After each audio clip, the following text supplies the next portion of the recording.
নমস্কাৰ। আজি আমাৰ যি নিৰ্বাচন আয়োগে স্পেচিয়েল ৰিভিজন কৰিব লাগে বুলি অসমত এক হুকুম জাৰি কৰিলে, যিটো আমি প্ৰয়োজন নাই বুলি বহুবাৰ উল্লেখ কৰিছিলোঁ।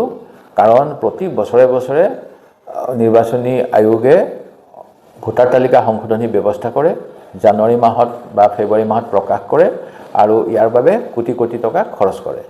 তেখেতসকলে প্ৰতি বছৰে কৰা কামখিনিত যিসকলে ভোট দিব পৰা অধিকাৰৰ বয়স হৈছে বা জানুৱাৰীত হ'ব, তেখেতসকলৰ নাম অন্তৰ্ভুক্ত কৰে। যিসকলে নতুনকৈ বিয়া বাৰু হৈ কোনোবা এটা অঞ্চললৈ আহিছে, সেই অঞ্চলৰ ভোট কেন্দ্ৰত তেওঁলোকৰ নাম অন্তৰ্ভুক্তি কৰে।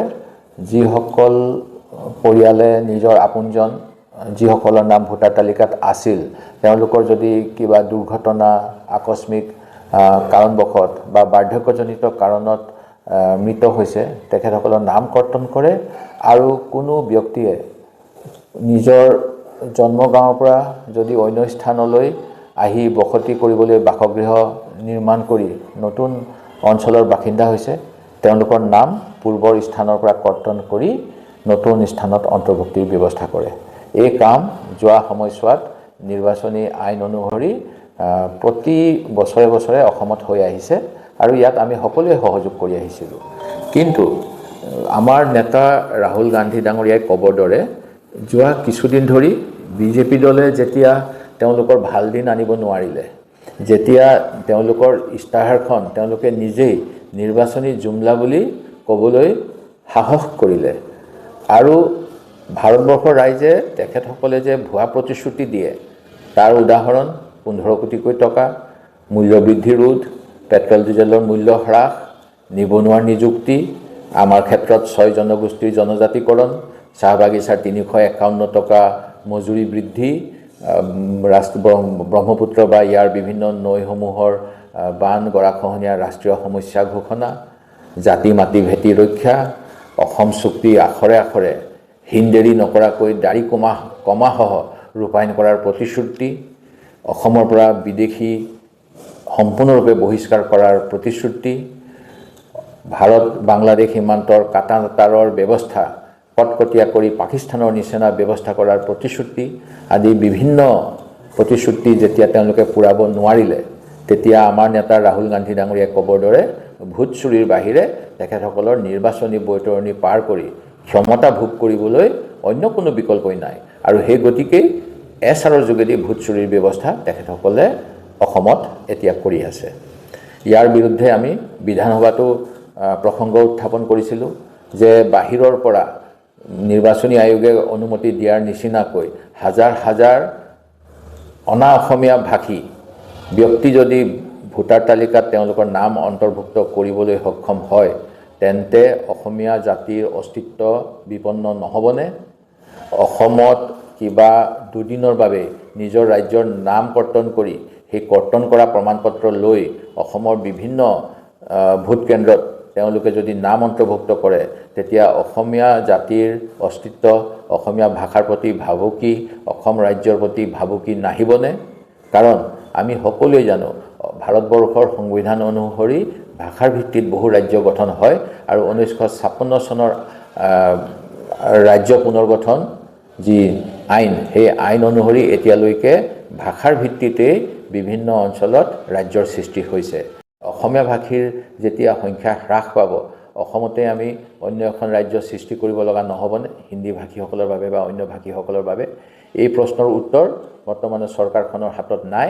কাৰণ তেওঁলোকে বিশ্বাস কৰে এক দেশ, এক ভাষা, এক জাতি, আৰু এই ভাৰতীয় জাতি নিৰ্মাণ কৰাৰ নামত আমাৰ অসমীয়া জাতিৰ অস্তিত্ব তেওঁলোকে বিপন্ন কৰিবলৈ কুণ্ঠাবোধ নকৰে। আজি ভোটাৰ তালিকাত তেওঁলোকে যাতে বিভিন্ন ৰাজ্যত ইতিমধ্যে ভোট চুৰি কাৰ্য কৰিলে, যাৰ প্ৰমাণ আমাৰ নেতা ৰাহুল গান্ধী ডাঙৰীয়াই প্ৰেছ কনফাৰেন্স যোগে দাঙি ধৰিছিল। সেয়া আছিল মহাৰাষ্ট্ৰৰ ক্ষেত্ৰত, কৰ্ণাটকৰ ক্ষেত্ৰত, হাৰিয়ানাৰ ক্ষেত্ৰত, বিহাৰৰ ক্ষেত্ৰত আৰু অন্যান্য ৰাজ্যসমূহৰ ক্ষেত্ৰত। এতিয়া আমাৰ পাল পৰিছে।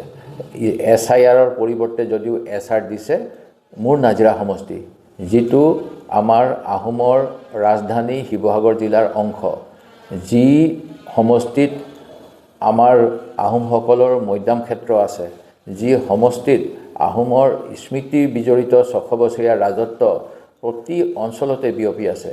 সেই অঞ্চলৰ খিলঞ্জীয়াসকলৰ প্ৰতি ভাবুকি আনিবলৈ বৰ্তমানৰ শাসক পক্ষই অপচেষ্টা কৰিছে আৰু ইয়াৰ উদাহৰণ বাতৰি কাকতত আজি প্ৰকাশ পাইছে। যোৱাকালি মই প্ৰতিক্ৰিয়া দিছোঁ আৰু অতি দুৰ্ভাগ্যজনক কথা, এটা স্থানীয় স্বেচ্ছাসেৱী সংগঠনৰ কাৰ্যালয়ত, যিটো কাৰ্যালয় বিজেপি দলৰ স্থানীয় কাৰ্যালয় হিচাপেও বহুতেই গম পায়, সেই কাৰ্যালয়লৈ কিছুমান ব্যক্তিক তেওঁলোকৰ দলীয় কৰ্মীক মাতি আনিছিল আৰু দলীয় কৰ্মীসকলক উদ্ধাই মুধাই বাছ বিচাৰ নকৰাকৈ সংখ্যালঘু সম্প্ৰদায়ৰ যিসকল খিলঞ্জীয়া অসমীয়া, যিসকল এই অসমত শ শ বছৰ ধৰি বাস কৰি আছে আৰু অন্যান্য সম্প্ৰদায় যিসকলে আমাৰ শাসক পক্ষৰ বিৰুদ্ধে ভোট দিব বুলি তেওঁলোকৰ চিন্তা হয়, সেই তেনে ব্যক্তিসকলৰ নাম উদ্ধাই মুধাই কৰ্তন কৰাৰ ব্যৱস্থা কৰিছিল আৰু ইয়াৰ প্ৰমাণ ইতিমধ্যে নিৰ্বাচন আয়োগে পাইছে।